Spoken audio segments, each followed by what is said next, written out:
You're about to play an unfinished level from The Last of Us Part 2.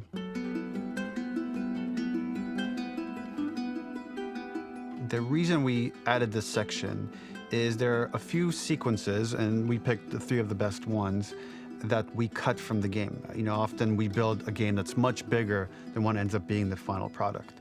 They were months away from being finished, but we wanted to give you an insight of what it's like when we built a game, because often we have this whole thing constructed and it doesn't have final art or audio or dialogue. And here you get to see the building blocks of what it's like when we first string a bunch of these levels together. This is the intro to the first deleted level, and this one is the roughest of the 3. We wanted to show more of how Jackson operates. So this is the festival where Ellie ultimately kisses Dina. This sequence would have come very late in the game as a flashback sequence while you're in the farm with Dina. And we wanted to show what is the rest of Jackson doing, and wanted to put on the stick, make it interactive. So you could see when you're outside, there are all these almost like carnival games that you can play. You could mix drinks, you could play with these kids that are playing a sort of clicker Marco Polo, sit down and listen to conversations. And all the different interactions were first or second pass, very, very early passes. The building blocks are there, but nothing is final. And ultimately, while we were very excited by this sequence, it's pretty fun and lighthearted. It just slowed things too much as we're barreling towards the end of the story at this point. So again, reminder, rough, missing audio, missing animation, missing gameplay tweaks, missing dialogue, but pretty representative of what it would have been. So enjoy.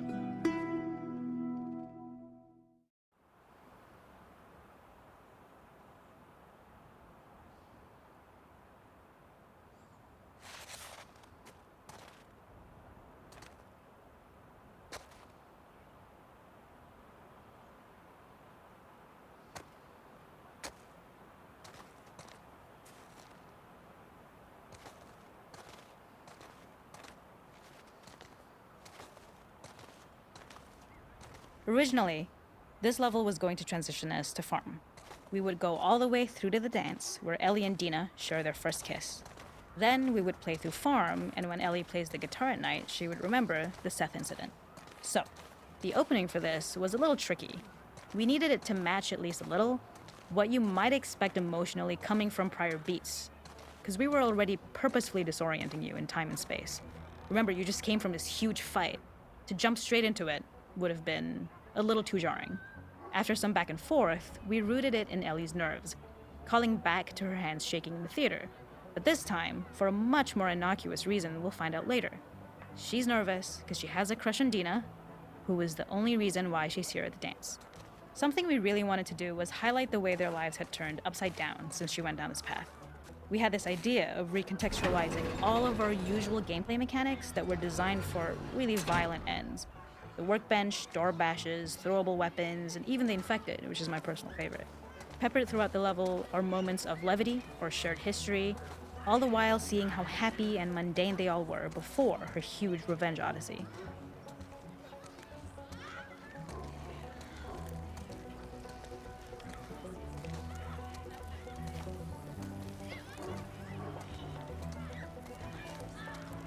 We use our workbench a lot to make a lot of things that kill and maim and hurt people.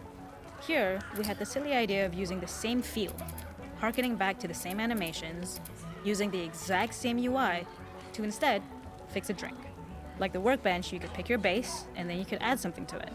And at the time, we had some different reactions from Ellie based on how strong you chose to make the drink. Something we wanted to prototype though, before it got cut, was picking up some ingredients around to add, like a lime or maybe a bottle of someone's favorite whiskey or salt, like you were earning upgrades. We also toyed with having Ellie carry around the drink you made and occasionally sip it, psyching herself up to go talk to Dina inside because she's nervous. It got too noodly though, because she would need to keep placing it somewhere before she did anything, so it would have ended up more trouble than it was worth.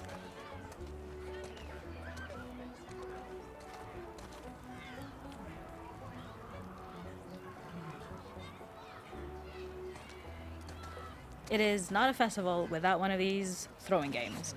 This one, of course, uses our throwable system where you're often chucking explosive things or stunning things, but for a more wholesome purpose, although some people take this game really seriously. A fun aspect of this is if you did well, you could win a toy here. Ellie would place it in her pocket. If you had done this, you'd find the toy with JJ, the baby, later back at the farm. When we cut this, the toy made it through anyway because it was so cute.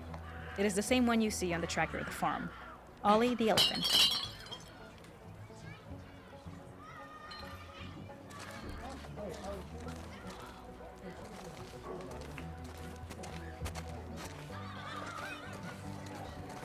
It is not a festival without one of these throwing games.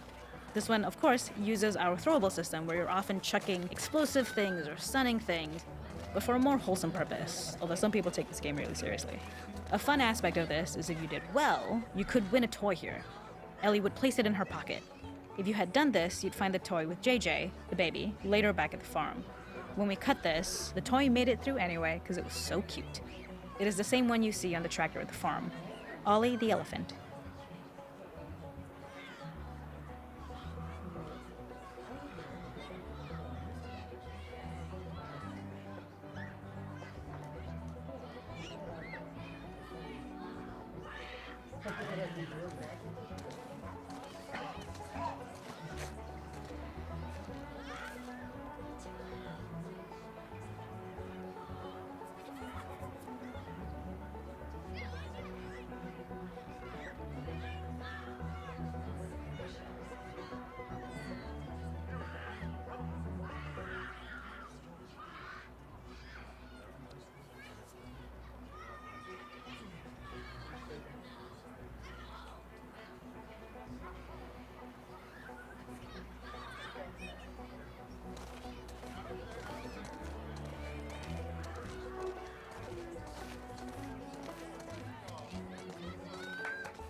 This is one of my favorite sections because I think that it achieves both the slice of life aspect of Jackson while also being a stark reminder of how dark the world that they live in really is.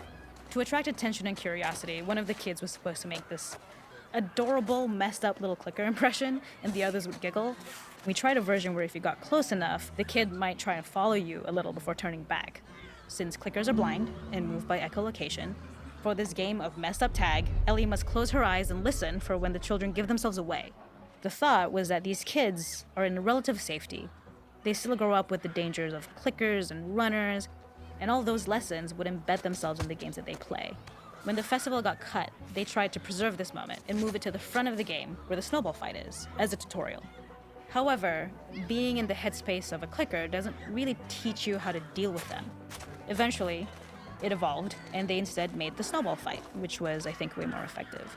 For me, it's character illuminating that not only does Ellie know this game, she plays along. There's a familiarity with the kids that's really nice to see, especially because it's such a difference from the Ellie we see later, who has a sort of hollow normalcy that she's trying to get with JJ, but kind of fails.